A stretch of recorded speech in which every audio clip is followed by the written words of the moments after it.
Hello there again. Good to see you. Made it to Friday. Well done.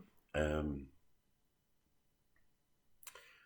I've already told you we had something of an emotional weekend last weekend because we were looking at videos that we haven't seen for a long time from various children in our family being born and Christmases and all that kind of stuff. All the kind of videos you put in a box and put in the loft, and we had get them transferred over to kind of digital. And so we laughed and cried and all that things. The thing is, it's not just boxes in the loft that we've been clearing out. And I found this thing, which it's, it's not going to look much. But that's the thing. Often the things that carry the greatest emotional kind of freight, the things that are actually quite impactful at a kind of soul level, don't look much of anything. This is a 5 gallon liquid, well, in this case it's for water. And I brought this home with me after one of the 2 trips I made to Rwanda. You got used to seeing children. Well, the children would have the smaller ones. I think it's just a 2 gallon. But it would be men who would be, well, it would usually be women who would be carrying these, and then there was bigger ones again, which men would carry. Once in the morning to get mostly washing, personal cleanliness done, and then once at night to get cooking done. And because we had, as a church in Pennycook, we had tried to fund a well and did fund a well. It just kind of made me think about the people who were in this really, really poor village up in the north of Rwanda. Because as much as they have to cope with everything else, like everywhere else, they're having to now cope with the virus. To be clear, Rwanda, I think, has something like 300 cases of the virus, and so far, at least certainly by the statistics that I had, it's got no deaths of any kind. Indeed, most of the countries in Africa have got like maybe 1,000 to 2,000 cases. But what's equally clear is it is right at the beginning of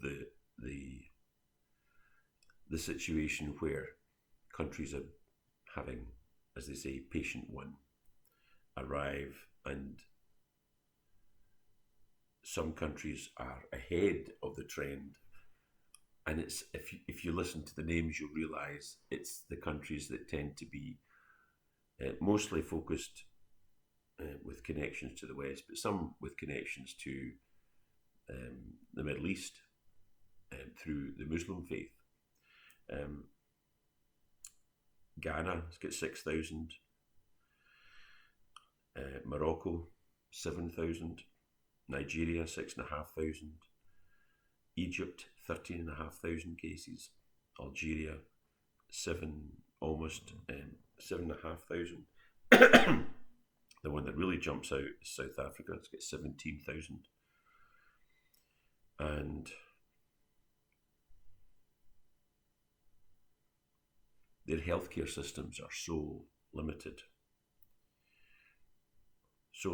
at the best of times.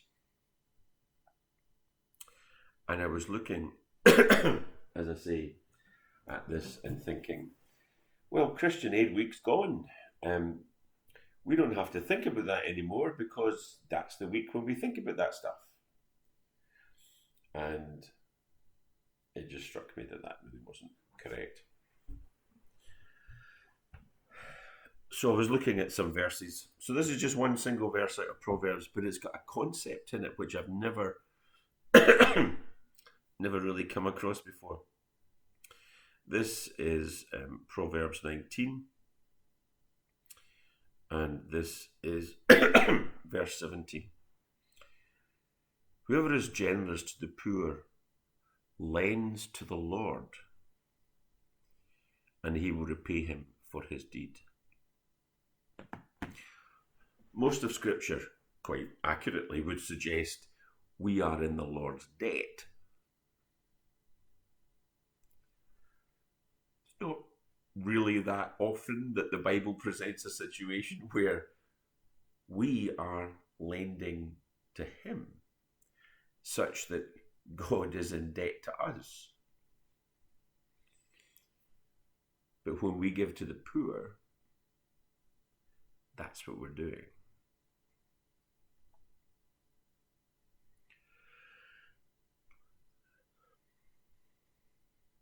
I recognise you might be watching this and your financial situation could be quite dire. And the number of people who have been made unemployed, people who are furloughed, people who are just hearing on the radio today, you get a mortgage organised and then you get furloughed, and then it transpires because you work in the car industry and the sales of cars have gone through the floor. Now the banks are backing out of the mortgage that they had already agreed. I recognise that your circumstances, you may not feel flush at the moment in terms of finance.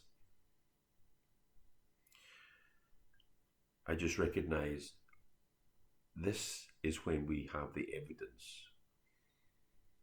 This situation, this era, is when it becomes most apparent that this virus affects the poorest most, the oldest most. It would be good if we were in the ledger of God's accounts, such that God owed us, that we had done things for the poor in a fashion that God noted what we had done and was thankful, that when everyone else was thinking just in ever decreasing circles about their own financial situation.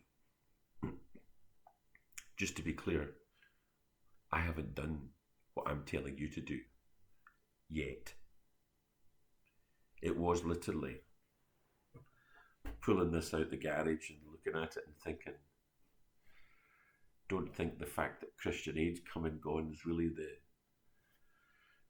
the reason I can just bypass the fact that I've seen what I know and what I remember of that country in Rwanda. So while not focusing on that country, but on the many countries that are just at the tip of the upward movement of cases, could you consider giving something, sending something to Christian Aid, Tear Fund? When I say I don't care, you know what I mean. Our impetus is to recognise that we have to help people who are worse off than we are. Things are extraordinarily challenging for us. And we have got we have in the NHS what I would consider as basically a gift from God and something that we should be thanking God for. Countries in Africa are far, far less well provided. And as you do so, recognise it's like, Proverbs makes it clear, whoever is generous to the poor lends to the Lord, and he will repay him for his deed. As you go into the opening up of the economy as we go into hopefully getting back things back to where they were, whatever that's going to look like. It'd be quite good to have a loan to call in from the Lord, wouldn't you think? I know it's just poetic flourish, but it is definitely something to think on. Go with God, because I know God goes with you. See you soon.